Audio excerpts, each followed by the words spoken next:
तो आपने महाराष्ट्र की जनता को सुना, सबने भरोसा प्रधानमंत्री नरेंद्र मोदी पर जताया है। कितना ही बड़ा या छोटा चुनाव क्यों ना हो, लोगों की प्रधानमंत्री नरेंद्र मोदी के विकास के प्रति जो दीवानगी है वो सर चढ़कर बोल रही है। साकेत भी हमारे साथ बने हुए हैं। साकेत, वहां की जनता किस मुद्दे को ध्यान में रखकर वोट कर रही है? क्या विकास का मुद्दा आगे है या फिर जिस तरह से महाराष्ट्र में जाति को लेकर लड़ाई चल रही थी, महाराष्ट्र में घुसपैठिए को लेकर बयानबाजियां हो रही थी, वो मुद्दे हैं?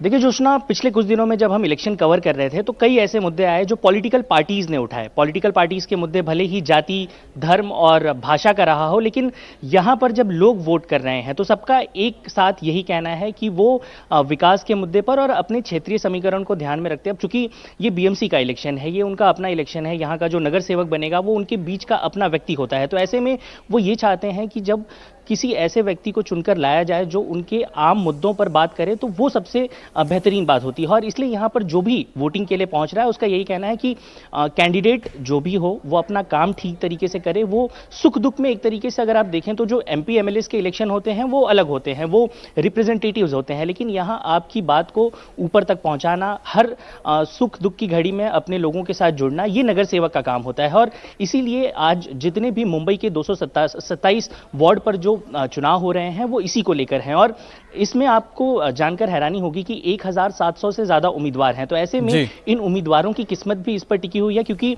पिछले 7 सालों से इलेक्शन नहीं हुआ है। आप किस्मत की बात तो कर रहे हैं, मौजूद हूं, ये अमित जी, आप तस्वीरें दिखा लीजिए, तस्वीरें दिखा दीजिए। जी अमित,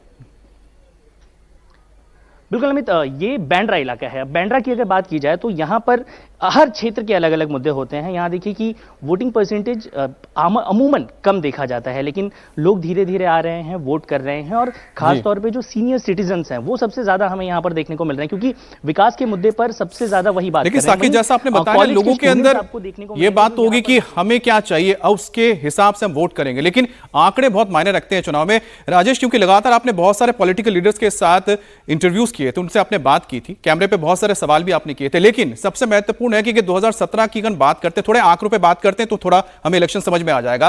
क्योंकि 82 और 84 का फर्क था शिवसेना और बीजेपी के सीटों को लेकर, 28 और 27% वोट परसेंटेज आए थे। लेकिन अब 2017 के बाद हालात बदल चुके हैं। बीजेपी इंटैक्ट है, शिवसेना में दरार आ चुकी है, एनसीपी में दरार आ चुकी है। मनसे की अगर बात की जाए तो उनके पास भी करीब 8% ही वोट आए थे। लिहाज से अगर देखा जाए बीजेपी के, तो बीजेपी को यहां पर क्या फायदा होता नजर आ रहा है कि अपने 27% के साथ वो कितना और परसेंटेज ऐड कर पाएगी, क्योंकि उसका एडिशन ज्यादा मायने रखता है।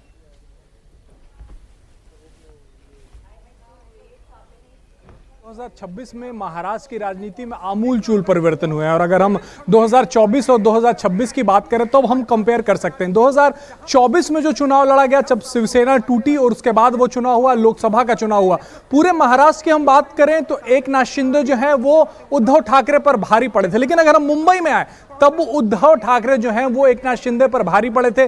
3 सांसद उद्धव ठाकरे के यहां से चुने गए थे, यानी कि उनके 9 सांसदों में से 3 सांसद जो हैं वो यहीं से चुने गए थे, मुंबई से चुने गए थे। और अगर हम विधानसभा की बात करें तब भी उद्धव ठाकरे के पूरे महाराष्ट्र में 20 विधायक हैं, 10 विधायक उनके सिर्फ मुंबई से हैं। यानी कि मुंबई में की राजनीति में उद्धव ठाकरे दखल रखते हैं। और इस बार उन्हें साथ मिला है एमएनएस के मुख्य, यानी एमएनएस पार्टी का भी साथ मिला, राज ठाकरे का भी साथ मिला है, तो थोड़ी मजबूती आई है। लेकिन अगर हम भारतीय जनता पार्टी की तरफ देखें तो 15 विधायक मुंबई से भारतीय जनता पार्टी के हैं। और पिछली बार जब चुनाव हुआ था, यानी कि 2017 में जब दोनों अलग अलग लड़े थे, जब शिवसेना इंटैक्ट थी, भारतीय जनता पार्टी उनके सामने खड़ी थी, तो बराबर की सीटें भारतीय जनता पार्टी लेके आई थी। अब पिछले तब से लेके आज तक भारतीय जनता पार्टी कई सालों तक सरकार में रही, हालांकि 2.5 साल नहीं रही थी, लेकिन पिछले 2024 से लेकर अब तक सरकार में रही। और देवेंद्र फडणवीस के पास बताने के लिए बहुत कुछ है, दिखाने के लिए बहुत कुछ है। मुंबई में